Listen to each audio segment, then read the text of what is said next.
Good morning, everyone. Good morning, Facebook Live. This is our first time doing Mornings with Mayesh show just on Facebook Live. So I just want to welcome everyone. Good morning, Dave. Thank you for joining me. Good morning, Yvonne. Nice to be here. So just welcome. We're going to get started in a few minutes. I just wanted to give everyone a chance to come on in, to join us. My name is Yvonne Ashton, and I am the Director of Marketing here at Mayesh. And I'm here today with Dave Taggy, and we also have a very special guest, Jen Sanchez of Jen Sanchez Design. My teammate, Allie, is in the control room and will help post links for your reference and help answer questions in the comments. So unlike before, where we used to go over to the other platform, you're going to post all your comments and questions in the comments section on Facebook with the video. Allie, can you give me a thumbs up? Can you check Facebook and make sure that's like all up and running? Hopefully it's all good. She's looking for it, I think. I see that we have some viewers already, so that's very exciting. And so welcome. We would love to know where you are from. So if in the comments section, if you can leave that, say good morning to us. We always love seeing those things. I love it. So on my Instagram video I did this morning, we had people from literally all over the world watching, which was really, really cool. Let me just go over and see. Yep, we're live. So good morning. Oh, I see Sylvia and Camille. Good morning, guys. April, Colonial House of Flowers. So hopefully my girl Christy. I have April from Niceville, Florida. I'm in Florida. I didn't know there was a Niceville. So cool. Sylvia is in Spain right now.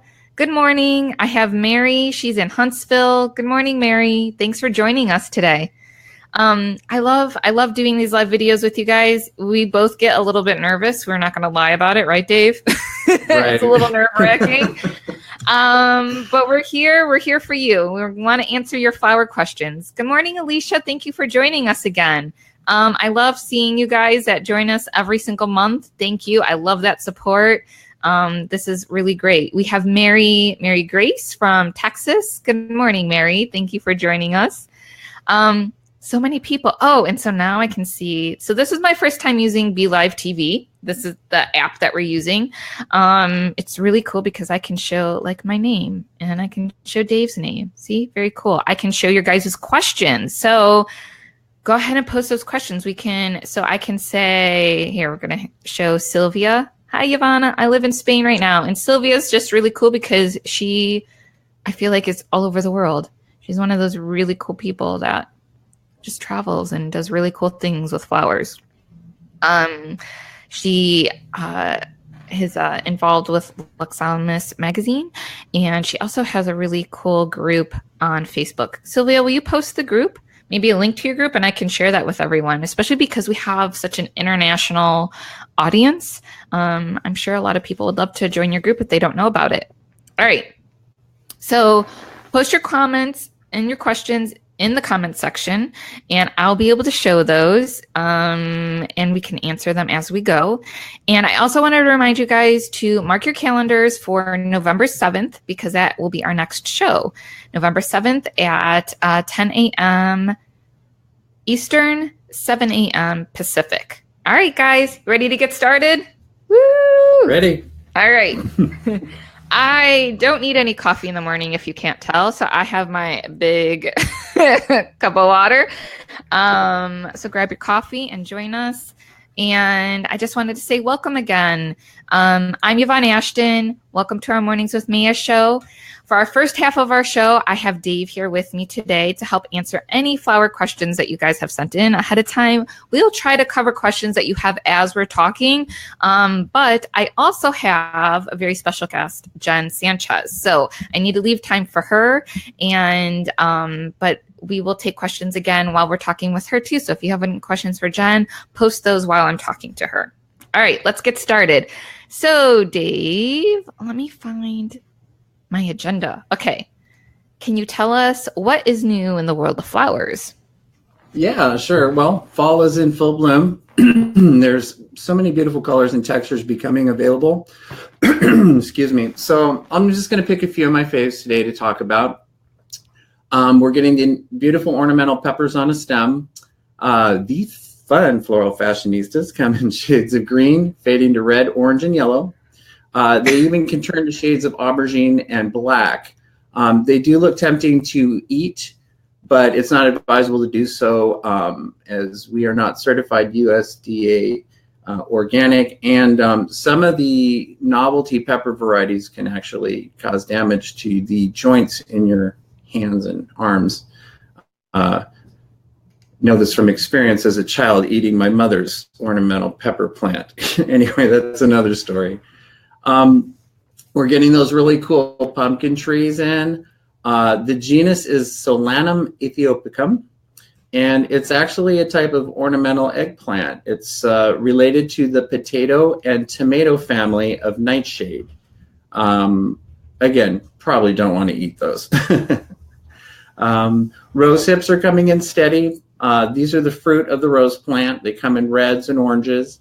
They're actually high in vitamin C, and if any of you outdoor survivalists out there know, that's something that you can eat if you get stuck out in the middle of the woods.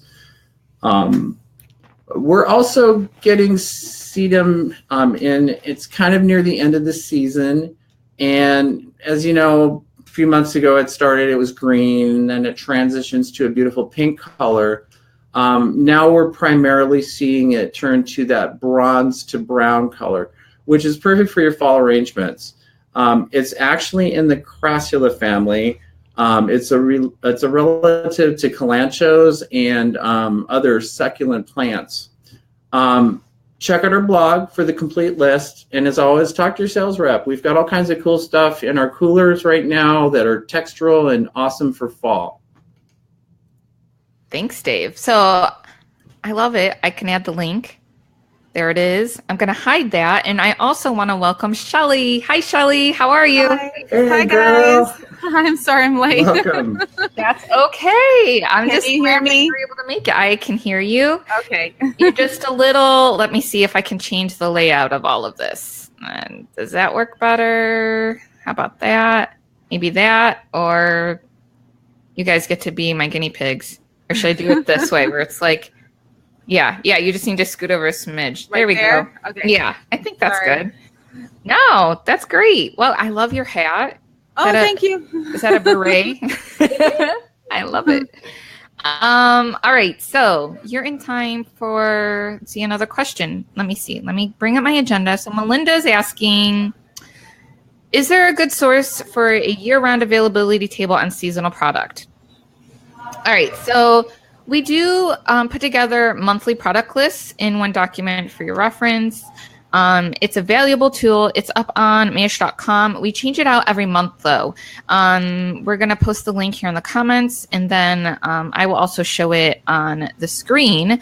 But I also wanted to mention that we are working on a new project that puts all of these flower availability lists together into one giant document for you guys.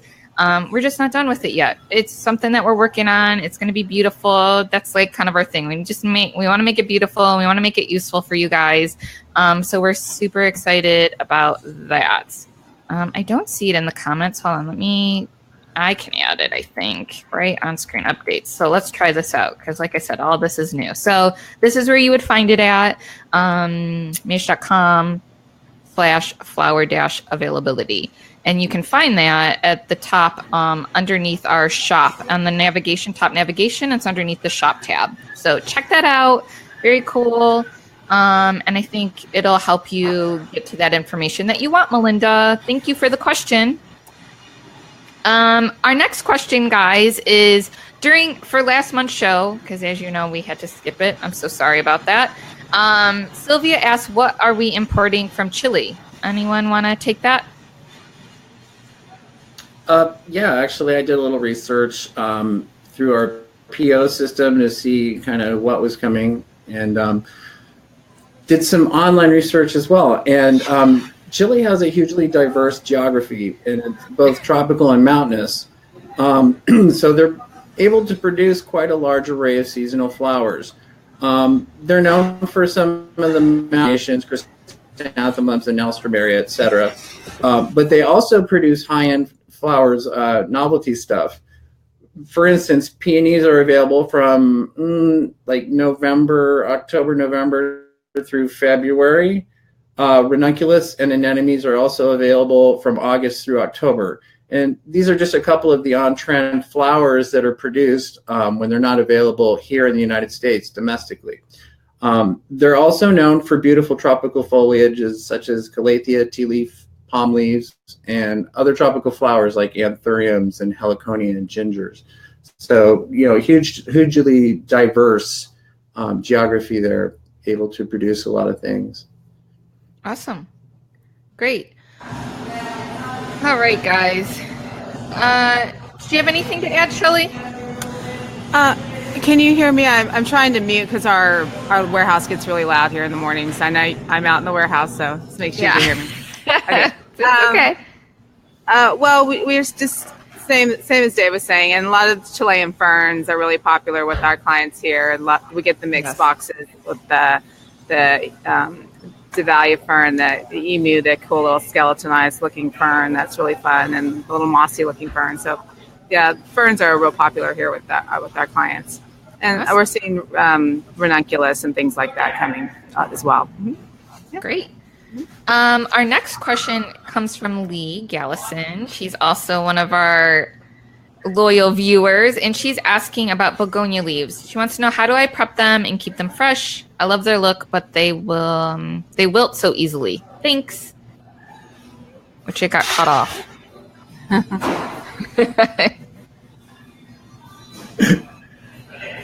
All right. Well, this is a great coincidental time for this because Heather Cook in our purchasing department actually just started procuring begonia foliage from an Oregon grower for us. I asked her about it, and she says that the key is that they're stabilized immediately after they're cut by the grower. So if they're not processed properly immediately post-harvest, they're not going to do well. The tests that the growers and our Mayesh locations have done find that they do best in plain water with no floral food or water with Gerber pills. For some reason, the sugar in the floral food can clog the arterial structure of the stems. I did some research. There's literally thousands of varieties of begonias, but the ones harvested for foliage are usually the rhizomatous or cane stem varieties. They are very sensitive to water sitting on the leaf surface. So don't miss them, don't spray them, don't dip them. They're covered with small hairs that hold water and can cause botrytis to form if water is present. I did post a picture of some iron cross begonia that we tested here at our location. It's absolutely stunning. But it comes in an array of colors from burgundies to reds and all kinds of different spiral patterns and spots and polka dots. So it's super cool. Stay tuned as we bring more in from this grower in Oregon. It will be available for the fall for you consumers. Awesome. Yeah, we just tested some here too. Yeah, and how did they test for you, Shelley? We just got it in for some of our customers. I wanted to try it as well, so we're just testing it currently. We just got it, so we'll see how it does. So we'll let you know. Great. It's beautiful. Maybe we can post a little blog post about it. I have it available so I can share my screen so I could show the picture, but I can only have 3 things up right now, so I can show it later in the show as well. You can take me off if you want to show it too. It's okay. It's all right. No problem. That's really great information, guys. So thank you, Dave. Who knew begonia leaves could be so technical, right? I know, right? They're beautiful. Crazy. Okay, so next question lands in the flower business category. It's from Courtney Walden, and she sent in a ton of questions. So thank you, Courtney. Special shout out to you. And she's saying, when buying a floral refrigerator for the first time, what do you recommend? Looking for something not crazy expensive, but something big enough for at least personals. For a wedding to be refrigerated, is there anything else to look anywhere else to look besides Craigslist or eBay? Do you recommend buying something new so you can get a warranty? It's hard to know what to buy since they're all pricey. She just kind of wants to know what our options are. Do you guys have any suggestions for best practices when it comes to refrigeration? I know our refrigerators, our coolers are crazy expensive because they're giant. So we're in a little bit of a different marketplace. But do you guys have any suggestions? Well, I would always go with new first, but that's just me. I would check with your local Mayesh brand. We tend to have our finger on the pulse of our clients, inside information. They tell us, we have actually a corkboard here where people will hang up stuff that they're looking for employment or vice versa. If they have goods they want to sell or things they're looking for. Exactly. You could also try, have you seen Facebook Marketplace? I mean, do you guys use that? It's been popping up on mine lately, so I scoped it out the other day, and there's a lot of stuff on there. My go-to is always Google also. So I don't know. Shelley, what do you think? Yeah, I feel for these florists in California. I had a really hard time when I had my shop in Long Beach trying to find a cooler. It was impossible just to buy a cooler. It appears to be no cooler companies here in California that just sell small standalone coolers. So what I had to do is exactly the same thing. Go through Craigslist, go through search the internet, find or look for florist posts. The best thing to do is actually go to your wholesaler, Mayesh, of course, and look on anybody that's posting that they're selling their cooler. That's how a lot of florists get their coolers, is everyone's selling a cooler they no longer need or that's too small for them. They've outgrown it. But it's also a good idea just to have a cooler custom built. You can contact Mayesh, find out who's doing our coolers, and then contact those companies and have a cooler built. There's other options. There's new kinds of cold storage refrigeration companies that are doing new things. I've talked to some of our florists here that have, I can't remember the name of it. I'll try to find out and get you the information, Yvonne, but there's new little air conditioning systems that people are using. The name escapes me right now, but they're little mini fridges, but cold room storage things that people are using now. Is it happen to be Coolbot? Yeah, Tiffany Coolbot. says, Yeah, check Coolbot. out Coolbot. Coolbot, that's it. Yeah, sorry. Thanks, Tiffany. My brain was not thinking of it, but yes, Coolbot. So there's other options, but yeah, it's really hard to get a cooler here. I'm from Texas, so when I was in Texas, it was just call the company up and say, hey, I need to order a cooler, and they delivered one to you. But here it's not as easy, so I don't know why. They all seem to be in the Midwest, the cooler companies. So It's expensive to order a cooler.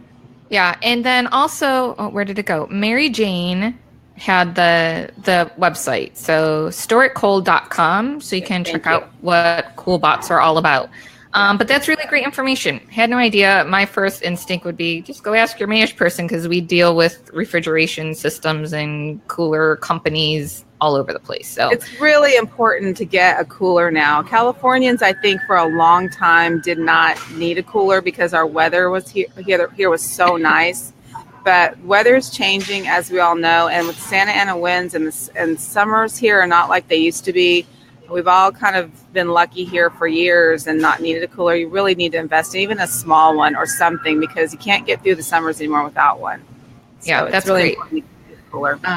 Also, real quick before we move on, David Dawson, our very own from Mayesh Miami, said you can get inexpensive used reach-in coolers from restaurant supply companies. So I think that's a great tip too. Thanks, David. Yes. I always love when our own people watch our show. It's very exciting. Hi, guys. Okay.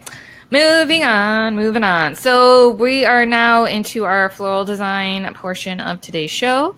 The next question is also from Courtney, and she just wants to know some ideas for best mechanics when you're using bigger, heavier items like pampas grass that go around a huppah or an arch. Basically heavier things that you can't really use Oasis with. If there's an easy way to attach each individual stem, that would be amazing. We're seeing lots of pampas grass going all the way around arches. I've been seeing that actually a ton on Instagram just in the last few days. Curious how to get that to stay on and have it fan out by using multiple stems to cover a lot of space. Who wants to take that? Either or, Dave. I think you had some ideas on that too. I do as well. So Well, I know this is more your expertise, Shelley, but I love to collaborate with the girls in my office. They have a fabulous sense of humor. And their suggestion were paddle wire, which, you know, I'm old school, I remember that. But even things like zip ties or duct tape will work. You can basically just tube the stems of the more fragile flowers that need to be hydrated. Just remember to bring your mechanics. I mean, it's pretty simple. Any medium that you can attach them there to is going to work. Exactly. Yeah, pampas grass is wonderful because it's really lightweight, and if you guys remember, our parents dried that in the 70s, so it holds up really well. Doesn't always have to have a water source, but you still have to have stability on the base. So I'm not sure why you're not using, I'm not a huge fan of using Oasis all the time, but why they're not putting it in something for stability. So you have to have something at the base. So you could even use, you have to put it in something. So it's some kind of container, or some base has to be used if you're putting it around. So it depends on your, the surface. If it's grass, you could almost put it in grass and zip tie it or tape it, or use chicken wire even base and put it in chicken wire. But if you're using it on a flat surface, if it's indoor, you're going to have to still arrange it in something. So your best bet is to put it in a box with Oasis or something that you can arrange in, because you still have to, in order to keep it going straight around something, it's going to have to still be arranged in something. So you can't just wire it or tape it to each other. There has to be a structure or form. So you have to figure out what that form is going to be, whether it's a styrofoam base, a weighted base, an Oasis box with Oasis in it that you arrange into. So really the question needs to be what's the mechanics involved around that huppah or arch in itself, because you can easily tape and chicken wire and zip tie things together, but they have to hold on to something. They can't just be chicken wired and taped. I mean, they can't just be grouped and that's it. They need some kind of a base. So whether it's a stand, a basket, a form, something has to be at the bottom of that in order for it to not fall over. Yeah. So that you have to figure out your mechanics from the base up. But zip tying is the florist's best friend. Zip tie, zip tie, zip tie, everything. You can zip, and pampas grass is so lightweight, so it should be easy enough. And if you build a structure, you could even build a branch structure going around it and zip tie the pampas grass to that. So really, it's just a matter of the form has to be there, and then you can zip tie pampas grass to it. So yeah, that's great stuff. I also wanted to share with you guys. Can you hear me? Because I feel like I sound really quiet on my end. Is that all good? No, you sound awesome. We can hear you okay. Clear. All right, good. I put a link in for one of Christy's videos that she did. It's like a Smile X floral arbor. She's a big proponent of zip ties. She also uses the Echo Bouquet wraps too. If you guys check that out, that product, that might be helpful. And then I don't want to ruin surprises, but next month you will see in our next video, our design video with Christy, she does one of those big, huge circle designs.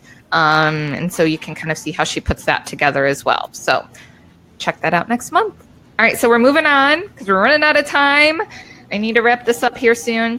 Someone wants to know how to get flowers to stick on vertical things like acrylic signs, wooden signs. I saw someone even on Facebook, totally separate from this, wanted to know like how to like put flowers on brick, because there was this really cool Instagram picture that they saw. So what do you guys suggest for that? Shelley, you want to go first on this one? Well, it depends on the sign, how it's hanging, how much weight it can hold. But usually if you're just draping greenery, you can use the gravity and the weight of the sign to drape it.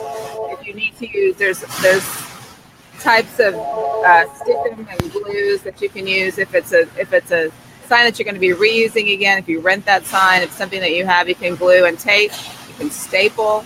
It depends on the piece. Is it your piece? Is it a piece that's at the venue? You have to think about these things. It's something you don't want to destroy or mar. So there's different kinds of adhesives that are sold that you can use to sorry, that's on my end. That you can use to adhere things, but really it's just a common sense thing. What would you normally use if you had attach party balloons to a wall? You know, it's, you have to remember to use something that's not going to mar the sign. If it's yours, think about what you're using to attach it to. But mostly I would always use things that you can, the gravity alone will hold it onto. So if it's a free hanging piece, and hang it over it. If it's against a wall, then use things that are going to be, that are things that can come off easily, like a double-sided tape that pulls away. There's all different kinds of products that you can buy that don't mar. If you go to Home Depot, there's all kinds of stickums and things that pull off and come off, and that things like greeneries will not stick, will stick to temporarily, but will come off and not mar the surface. So those are all easy. But stapling and all those things work, and they're easy enough to do. Awesome. Dave, do you have anything that you wanted to add? I have a couple of things that I can add to it too. Yeah, sure. I was just going to say there's a lot of really awesome, like lifelike looking replicas out there too. We have the French bee here in Phoenix. It does really good everlasting or silk flowers. If you're a purist at heart and you only want to use materials that are fresh, do hardy foliages and stuff. And you can use a cold glue, or the little U-glue dashes are awesome depending on how heavy of a medium you're using.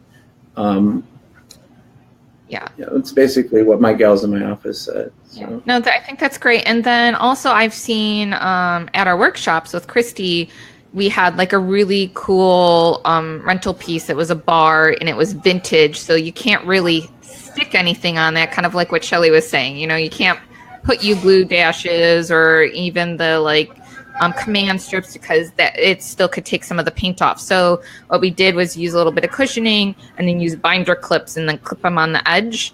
And then you were able to use the metal piece that sticks out kind of like to attach things with wire and stuff. So it worked out really well. We were able to do a really cool garland installation on this vintage bar, and it was beautiful. So some tips to take away.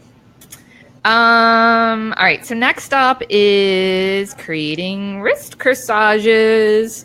Yes, there's so many ways to make them, and I'm pretty sure this is a question too from Courtney, and she just wants to know some simple and efficient ways to make them. So we have a lot of videos, not a lot, we have a couple of them. So Christy did a video on personal flowers. She does a wrist corsage. She used ribbon, which was really great. Allie will post that link in the comment section for you guys to have.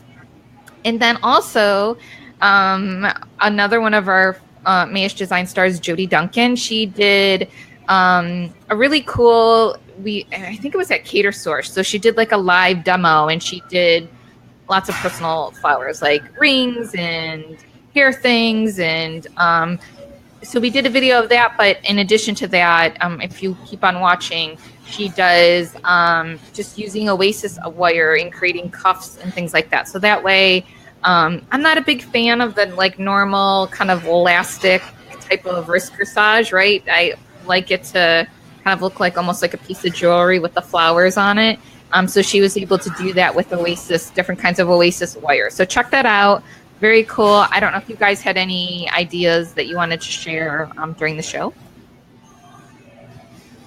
Well, corsages, yeah. With corsages, I think that, again, the more modern look is to do a really pretty, like a double-faced satin ribbon. You can use Oasis glue and just do one single bloom, a nice open bloom, like a beautiful ranunculus or a gardenia, something very simple, and keep it clean and natural looking and not real fussy. The old school wired corsages, even though that's a good technique and all florists need to do that and know how to do it. But we're moving away from that kind of look anyway. It still surprises me that people still want to do corsages, because they do have such a dated look, but it's still necessary for wedding work. But using a real clean look and just a few simple blooms, or the bracelets where they're more like jewelry now, or little succulents or things like that. But it's too complicated to explain in our little segment today on how to do corsages, but the videos are great for tutorial. Yeah. A good starting point. And again, they do it kind of like what Shelley said, like more simplified. It's still, again, very important to learn like the wiring and the gluing techniques and things like that. But a good starting point for you. So thank you, Courtney, for all of these great questions. All right, so next up is Carrie Youngers, and I don't have anything in my show notes, so if you guys want time to think about this, but she was wanting to know how she talks about how she always uses a bouquet holder for her bridal bouquets and covers the handle with stems of for a faux hand-tied look. She covers the handle with the stems for a faux handle look. I did see that. Yeah, and that. Yeah, she said, do you have any tips for using sunflowers in a bouquet holder? Because I think, right, because the stems are thicker and the heads are heavy. So anytime you're using a Oasis bouquet holder and you have to use large stem flowers, especially sunflowers, first of all, sunflowers are not ideal for that. But if you're going to use them, you need to put those in first. And if you are going to use sunflowers, I suggest you use mini sunflowers instead. They have a thinner stem and they work better. And you should use the Oasis, their stem lock. It's a glue that you can spray in. When you put the stems in, you spray that glue, that stem lock in, and it'll help hold the stem in. If you're going to use the large head sunflowers, it's better to cut them and stick them directly in first where you're going to use them and also glue them in. For me, sunflowers are too rustic and big of a flower to do in a bouquet holder. I would not use them personally. I would only do those in a hand-tied bouquet. But if you have to use them, then I would go with minis because they'll be a little easier for you to use and they won't consume so much of your bridal bouquet. I cut my teeth on years ago using bouquet holders and wired bouquets. Back in the day, that's all we did was wired bouquets. And so it takes a lot of product, it takes a lot of space in a bouquet holder, and they are so big they will actually take up the entire face of your bouquet holder. So make sure if you really have to use those to use smaller ones. The stem is more manageable and easier to use. That would be my suggestion if you're going to use them. And there's also the more round, the European bouquet holder. That's probably the one you're using if you're using natural stems to cover that plastic stem anyway. So that's a better one. It's got a little bit more, it's a more dome shape and has easier surfaces to work on as opposed to the old school slanted kind. So that's my suggestion with those. If not, if the other option is to wire them and then put them in, because that way you'll have a really thin stem, but you still need to use stem lock because they're just too heavy headed. So that's the best way to use them. Great tips. Hope that helps. Thank you. Yeah. So I'm moving on to marketing news. I think, let me just see if there's any other questions. So I think I'm going to let you guys go because I'm going to share my screen a little bit too, if that's okay. So thank you, Shelly. Thank you, Dave, for joining me. Have a great day. Thanks for having us. Okay, All you too, Yvonne. All right. Bye, guys. All right. So let me switch this around and let's see how I do this. Okay. So my first marketing question is about Pinterest ads for business. So I want to run through that really quick before I bring on my special guest, Jen. She's in the lobby waiting. Hi, Jen. I see you. So I'm going to share my screen and I will get started. So Pinterest ads, and you'll see kind of my notes too. So don't mind my notes. All right, guys. And this might look weird. Yeah, that looks weird, right? Okay. So, let me not show that right now. Hold on, bring that down. Okay. And I lost my place because I was scrolling around.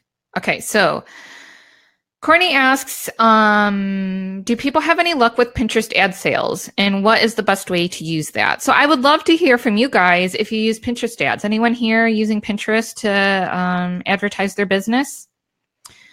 Okay, so I'm not a Pinterest super user. I do use it for our business, for Mayesh, but I can definitely help you get started if you are new to this. First things first is you want to make sure that you get set up on Pinterest and you have a business page. If you're just getting started with Pinterest, I have some tips from one of my favorite social media sites, Social Media Examiner. So let me just... Allie will copy and paste that link for you. It's just Pinterest tips for your business and some Social Media Examiner. Really great stuff. Courtney, I think I found your website. I don't know.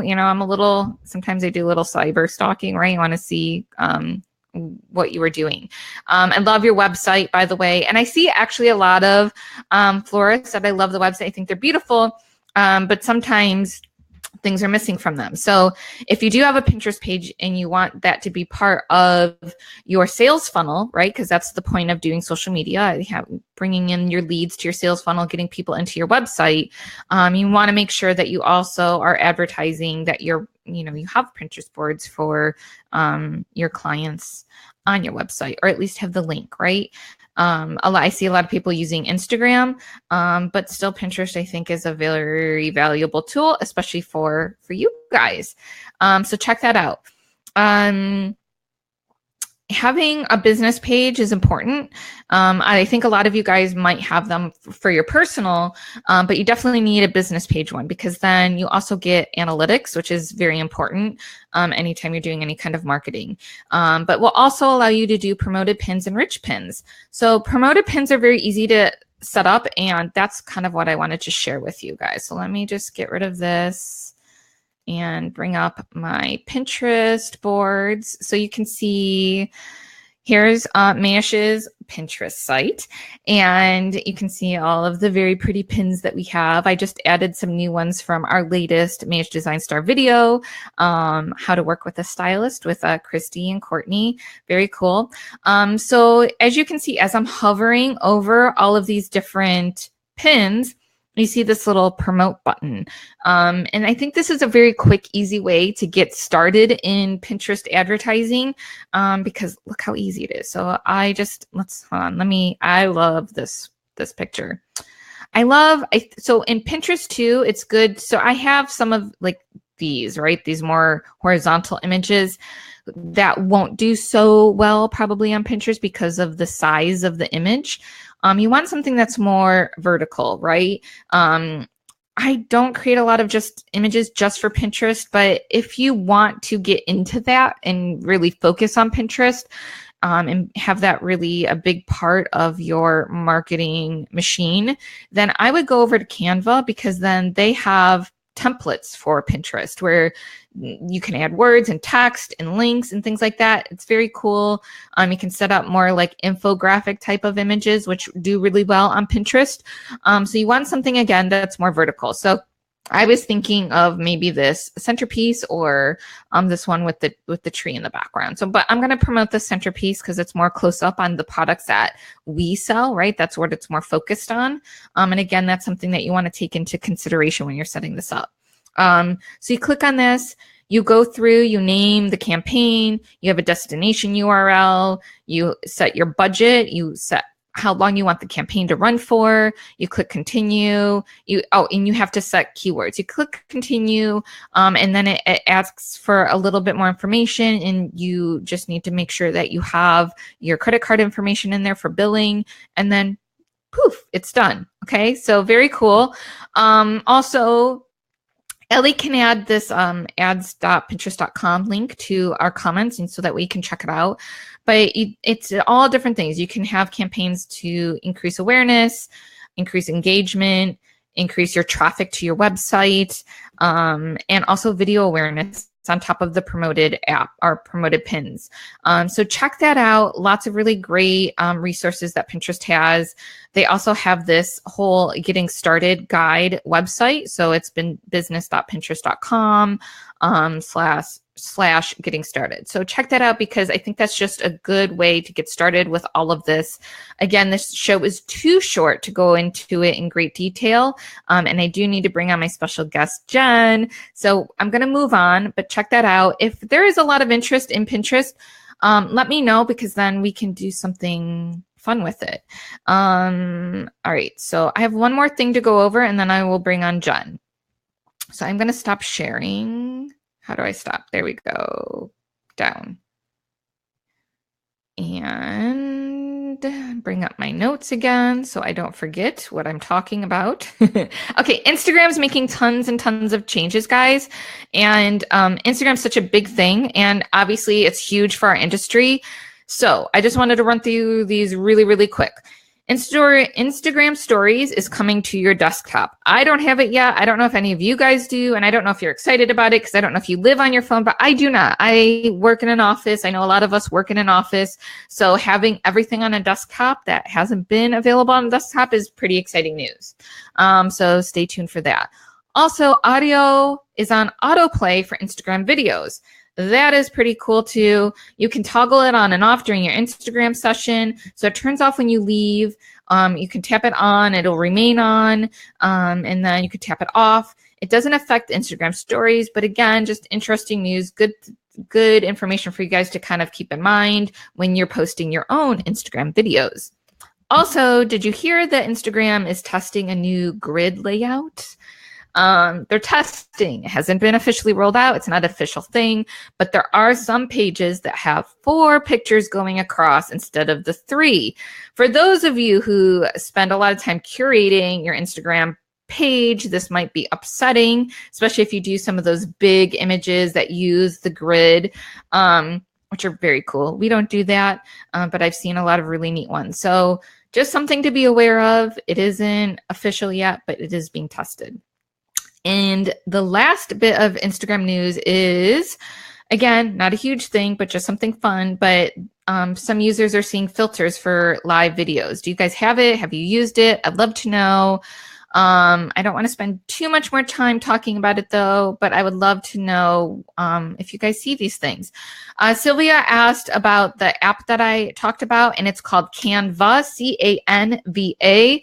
I use it a lot. So Jen and Allie are amazing at Photoshop and Adobe Illustrator and all of those cool, creative, very technical apps that are available, but that's not my strong point, right? I'm a marketer, and I love design and I can definitely hang, but I don't use those apps really. So I use Canva because it's kind of like Photoshop for dummies. There's templates, you can add your brand colors, you can add even your own brand fonts and things like that, but they have a lot of presets in there. So check it out. It's canva.com here. And let me just show that here real quick. Canva.com. All right, so now I am bringing on Jen. I'm going to get started with her segment. Hey, Jen, how's it going? Good. How are you? I am good. So, can you hear me? Is it coming in great? I can hear you. I can see you. You look beautiful. Oh, great. All right, so I'm so excited to have you on. Jen is a super talented designer with a background in oil painting, having been drawn to Dutch masters, still life vignettes, as well as modern conceptual art. She is focused on the art of floral design and loves to recreate natural environments with flowers and foliage. So today, Jen is going to talk a little bit about her journey, her design philosophy, and how she uses tools like Instagram to grow her business. Welcome, Jen. Oh, hi. Yeah, am I supposed to just talk about myself now? I'm like, I don't know. I did an interview, like one other one a long time ago, and so I'm always like, what do I do now? No, I'm here with you the whole way. So first, cool. Can you just tell us a little bit about yourself and your floral design business?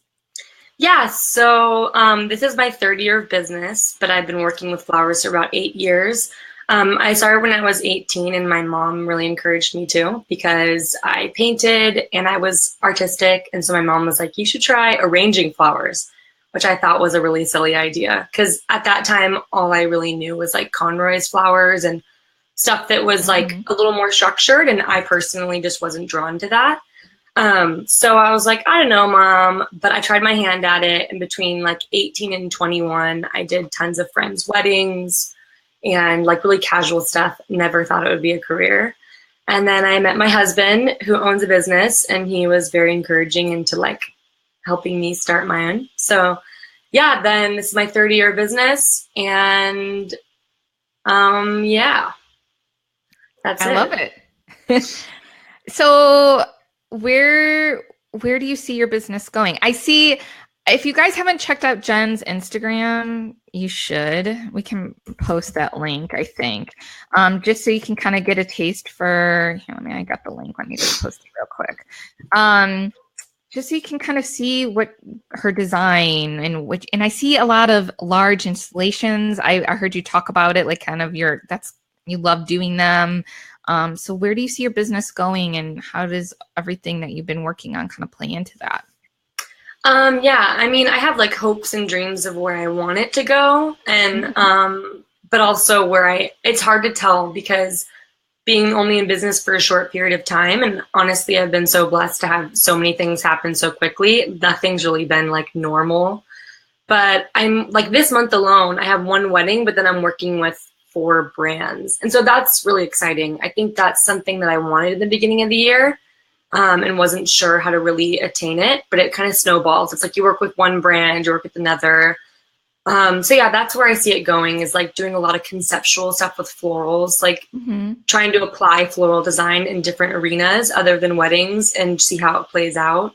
So that's where I see it going. I would die to be like a massive floral installation artist, like do really massive scale. But I'm not really good at logistics, truthfully. So that'll just be like maybe down the road when I learn a lot more. I love it. No, that's great. So I wanted to talk a little bit about your philosophy on and how you can help others kind of find their creative voice and how they can stick to it. I know that's something that you're very big on. Do you want to talk a little bit about that? Yeah, I mean, so for me, like when I first started, I would say, even though I've been in business for 3 years, I was doing it seriously with the idea of a career for like 4 years. So for the first year and a half, and I think this is true for any artistic field, you kind of just mimic what you like because you're drawn to that and you don't really know what you're doing. So I was doing that for a while. And then I kind of hit a point a couple years ago where I was like, you know what? Like, and I didn't have a lot of followers on Instagram. I think I had like 400 to 1,000, something like that. I was like, you know what? I'm just going to be myself. And I think that that's the best way for me to start to find my creative voice is experiment with weird flowers, try something weird, and naturally it will be consistent because I'm just picking things I'm drawn to. So I did that, and I think that that's what I always encourage students to do, and I encourage other people to do is I'm not even doing this lately, is I don't scroll as much on Instagram, or at least I'd say I try to. Sometimes you go through seasons where that's really good and inspiring, and sometimes you go through seasons where you kind of need to refocus your vision and your voice, which means that the more you're consuming content, the more fuzzy it can get. So I just always encourage people to like not go on social media for a few weeks, really just explore and play, and you'll naturally find your groove, but you have to just like confidently charge forth, even if it's weird or what you think people might not like, because I never thought people would like what I did. So I think that there's always a market for what your look is, you know? I love that. That's great advice. Do you want to talk? You're known for color and texture too. And I love your Instagram because luckily I don't have to tune anyone out, right? I get to look at everyone. But, you know, I love obviously the lights and the brights and things like that. And that's very on trend. And when I post pictures for Mayesh, that's what goes berserk. But you're a little more, you're on Instagram, you're like, look is very more moodier, a little darker. I like that. Do you want to talk a little bit about color and texture and how that plays into your brand and in your designs? Yeah, for sure. So like, I think a lot of that started with painting because like I was saying, I was always drawn to Dutch masters or just still life, which plays a lot with shadow.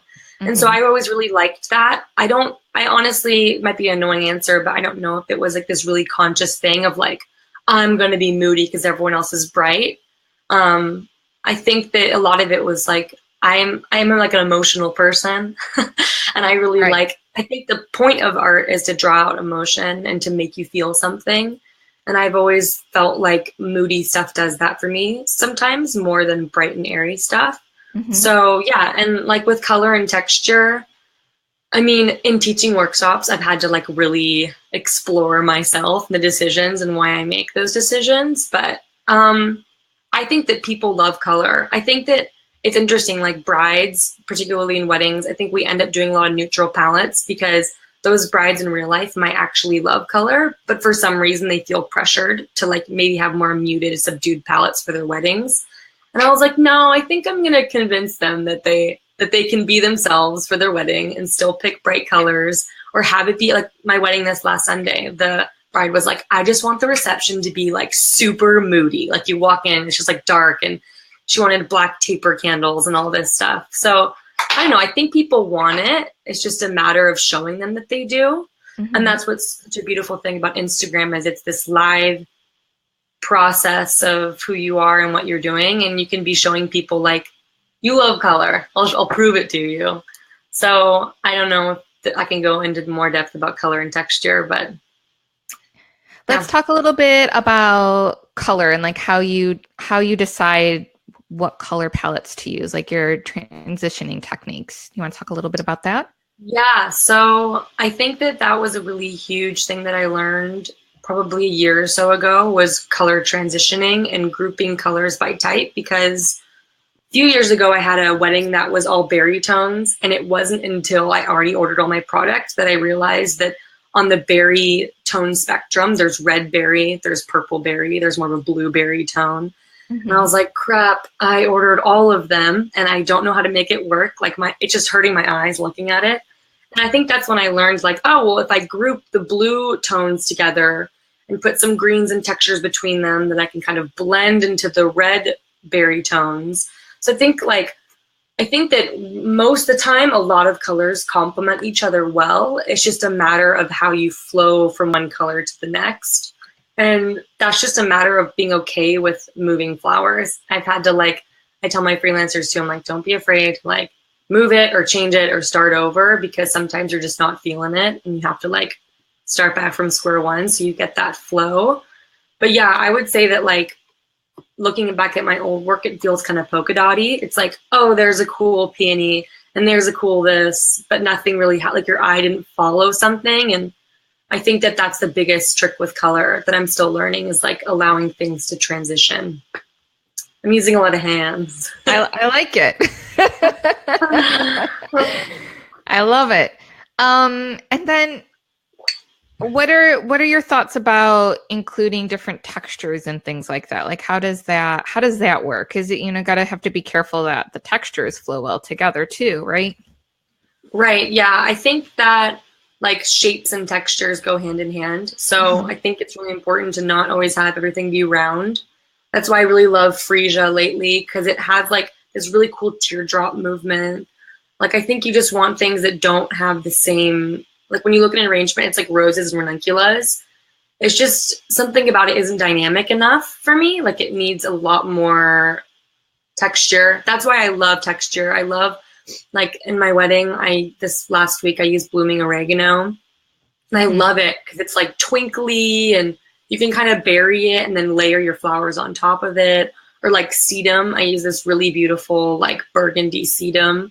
So I don't know, I think it's just a matter of, like, finding textures that complement, that are just really different. Like, I don't know, I could never get enough of, like, seeded things and berry things. I feel like they look good in everything, and they break it up, and they make it so the focal flowers, which truthfully are more expensive, like, you want those to stand out. So I think textures allow that to happen. I love it. That's great. If you guys have any questions while we're talking with Jen, please post them in the comments, and I can show it on the screen, which is, I just find that very exciting. Little things make me very happy. Technology is amazing, you know? I know it is. It's so cool. So if you have any questions, post them away. Let's see. So Jen, you mentioned how you started with, like, a few hundred followers. You're now up to over 38,000 Instagram followers. Has this helped your business grow? Yeah, for sure. I mean, I book a lot of my clients through Instagram. So yes, it definitely has. And I think that I kind of caught in the right time and, like, the current of the algorithm, honestly. I think it was like I was just posting often and I was using the same hashtags every single time. I think it was just a combination of consistency, actually just consistency. Right. So yeah, but it's definitely helped me a lot, because, like I was saying before, I think that, like, Instagram is incredible for artists, because prior to this, like, I can't imagine what people would do. You have to, like, do a shoot or a wedding, wait months to get the photos back. What if a lot of them aren't even usable or promoting you? Like, that would be so hard, and you have to, so much time, but Instagram makes it immediate. And a client can, like, connect with me today and then book me in a week, So yeah, Instagram has been immensely helpful. I often think it's humbling to think about, because you're like, if it wasn't for that tool, like, I would still be very much probably struggling, trying to figure out. You'd have to have a lot more investment up front to be able to, like, promote yourself and advertise, where it's like, what the heck, this is free. So cool. I know. It is cool. That just reminded me, I'm a big HubSpot person. I love HubSpot. And so we're using the CRM, and they just had their inbound show. And the CEO, one of the CEOs, was on there talking about how much it cost them to start up HubSpot then and how much it would cost them to start up HubSpot now. So it was literally like hundreds of thousands of dollars versus like a few $1,000s. It's amazing. All of these free tools like Instagram, even just to build a website. You know, I'm not a developer at all, but Mayesh.com is my baby. I made that, you know, but tools like WordPress is out there, Squarespace, all of those things. There's so many really cool, amazing tools that you can use for your business now. And Instagram is just one of those amazing platforms. So other than Instagram, Jen, do you use any other social media platforms, or is that the one that you really focus on? That's the one I really focus on. I tried out Twitter for a while and I was just like, that's not happening. Like, because my Twitter following is like, I think literally 100 people. And I was like, it's going to take too much work. And honestly, it's probably for the best because I say a lot of like dorky things that I shouldn't say. Like, I feel like it was like a little bit too vulnerable. I'm on Snapchat a lot, but don't follow unless if you want to see how weird I am. Because that's like, I say things on there that I feel like I'm not allowed to say on Instagram. But I use Pinterest a lot. I mean, I love, like, there's so many cool images on Pinterest that you could click through and then you'll find a really cool artistic Tumblr page. And I like following down that rabbit hole sometimes to get inspired. Right. Facebook, not really for business. I'm trying to think of Instagram mainly. Like, I love it. So, yeah. I love it too. It's my favorite. I mean, obviously we do it all. But Instagram is definitely our baby, and we get the most out of it. And it's our biggest. I mean, even I did like a random Facebook Live video yesterday just to talk about our newsletter and to promote today's Mornings with Maya show. And I had like literally just a handful of people like tune in. You know, right now we have like about 50 watching live. And I know that'll turn into hundreds and 1,000, you know, down the road with all the replays. So that's really great for Facebook Live. But for like random off the cuff, I get a handful. I did like a random off the cuff on Instagram, and I had, you know, throughout the 20 minutes that I was on, like over 100 people watch. You know, I think it was like a couple hundred. So it's just, there's like just our people are on Instagram. That's what that tells me. Yes. So that's, it's good. You obviously have beautiful pictures on your Instagram. Do you take your own pictures? And if so, or if not, do you have any pointers for how listeners can put their best foot forward with photographs? Yeah, I take all my pictures. I occasionally post like a professional image, but I feel like it just doesn't work. Like, it doesn't, I don't know if it's like more, I don't think it's more grainy, but I don't feel like it's like the same authenticity when it's someone else, which is kind of a bummer because I get really pretty images from photographers, but whenever I post them, they just don't really do well. Yes, I have a lot of pointers. I took film in high school and my mom was a photographer. Like, she was a hobbyist, but she was really good at it. And so I feel like I kind of was raised understanding just like composition and such. But I would say my biggest pointers are natural light. I do really like direct. Look at that light in my face right now. The sun is rising where I am, so I'm like in a weird spot. Speaking of light, I think natural light is always the best. Composition is really important. It's funny that people ask me that because to me, I'm going to move again. To me, I always feel like my images are there's so much going on and I'm always a little insecure about it. Like, I just need like a seamless backdrop and to take some more minimal photos, but I'm just drawn to like chaos. Like, I do a lot of overhead shots of just flowers. I use this app called Camera Plus. This is a more recent thing, but it's really cool. It like hacks into your camera and allows you to manipulate a lot more, like with white balance, which is really helpful. Like, you know, sometimes your iPhone can't adjust when the lighting is dim or when it's in the shade and it's like a blue filter over it. Right. So it kind of fixes that. This is more just like Instagram tips, not really photo, but I use Planoly a lot for planning out my posts because I'll see if something will look good in the grid. I wish I could say that I'm not that obsessive and that I just like free spirited, but it's true. Like people are going to follow you based off their first impression. And that's the first 3 to 6 images. So those need to always look like they flow and they make sense. Yeah. Did I answer your question? You did. Yeah. So I just wanted to share some comments from people. Monica's saying, I love the drama. I paint that way. I love that. That's very cool. Okay. Elizabeth loves your color palettes. Thanks, Liz. Jamie says, great advice for finding your own voice from earlier when you first came on. Yeah, I love that. It's great.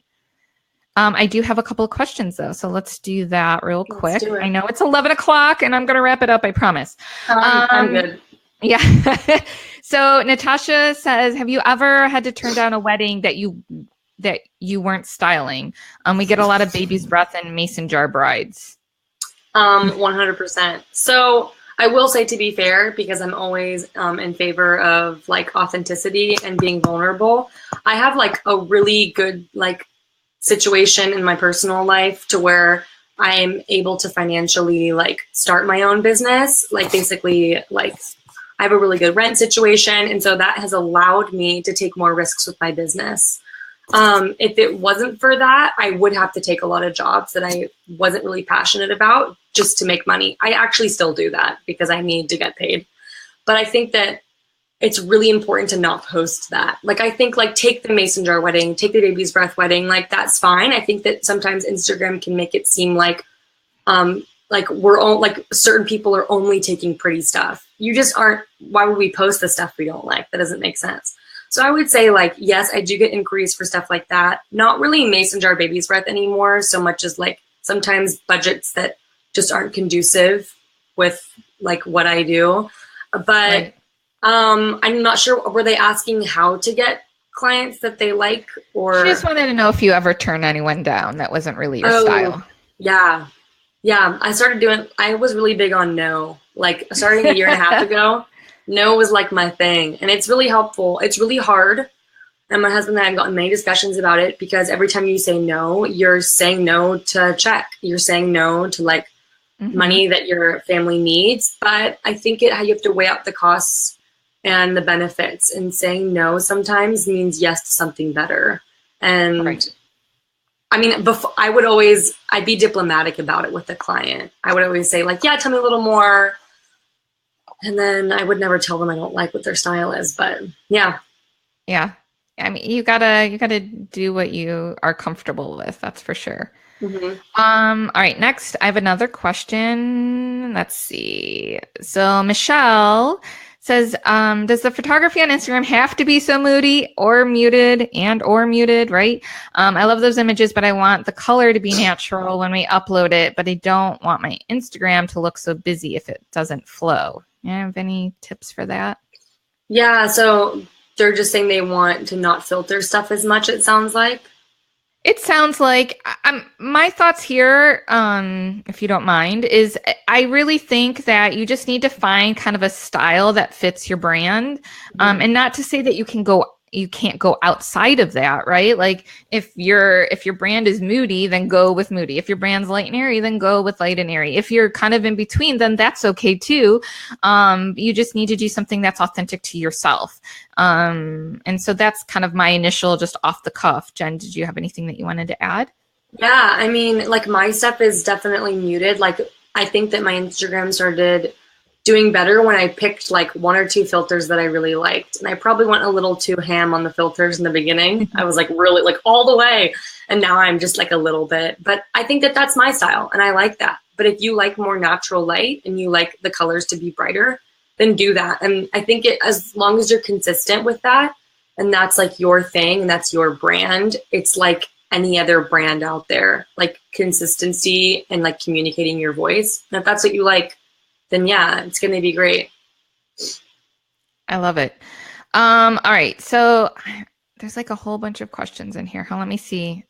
We'll do a couple more. All right. So India Coleman says, Jen, your Instagram stories are hilarious and awesome. How do you feel about the more casual behind the scenes feel of stories versus Instagram posts?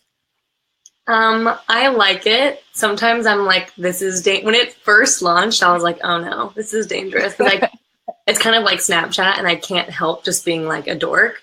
And sometimes I'm like, I shouldn't have posted that, but I just did, and it's who I am. I don't know. I think it's really great. And this is back to, I think, what we were talking about a little bit ago. Like, Instagram's great because it allows, you're inviting people into who you are. And honestly, more than booking a florist for your designs, people are booking you for you. Like, they want to feel like they can trust you on whatever that means. Doesn't mean you have to like bare your soul, because I don't on Instagram. I'm just more like dorky and a little bit of my personal life.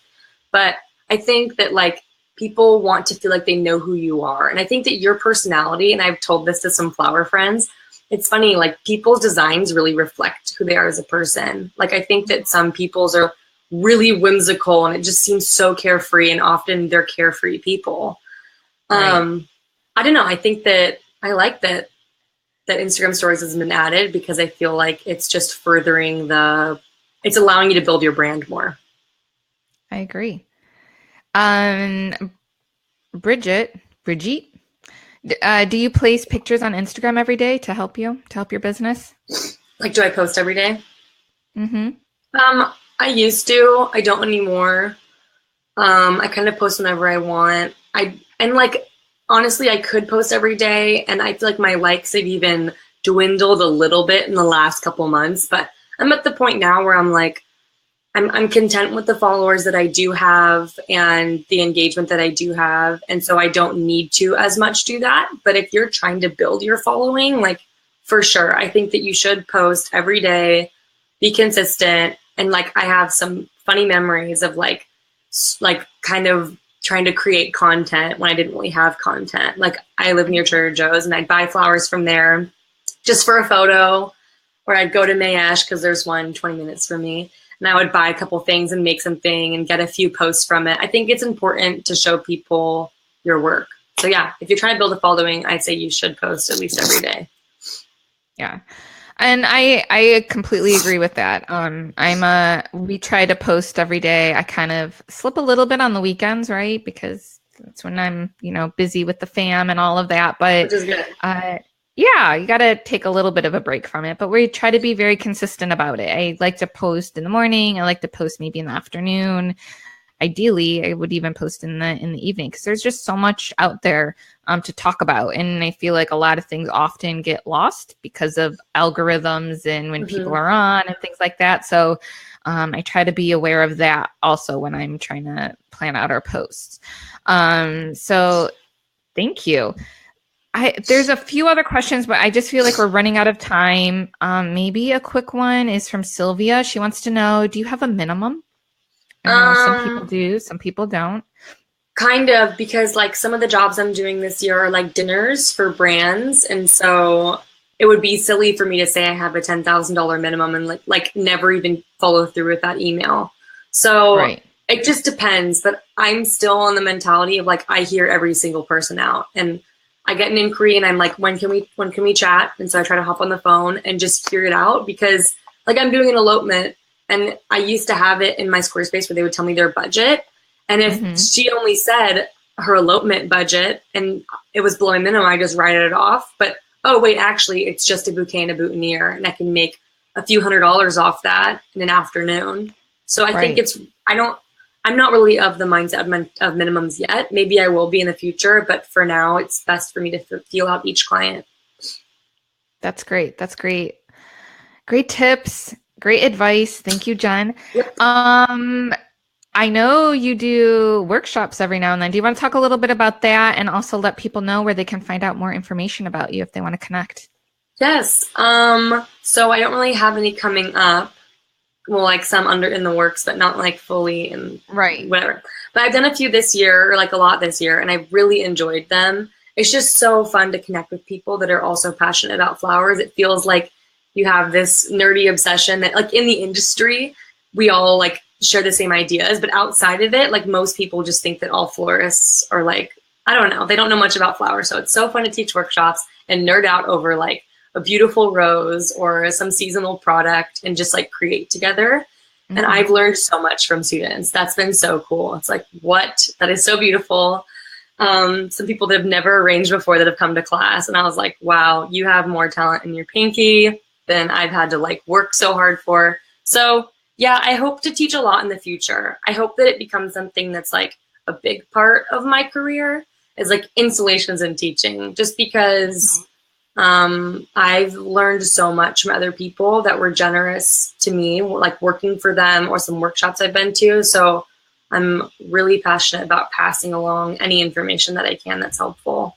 But in the future, just keep an eye out on Instagram. I'm sure if I'm doing one, I'll probably promote it way too much and talk about it way too much. So just follow me on there and it'll be hard to miss.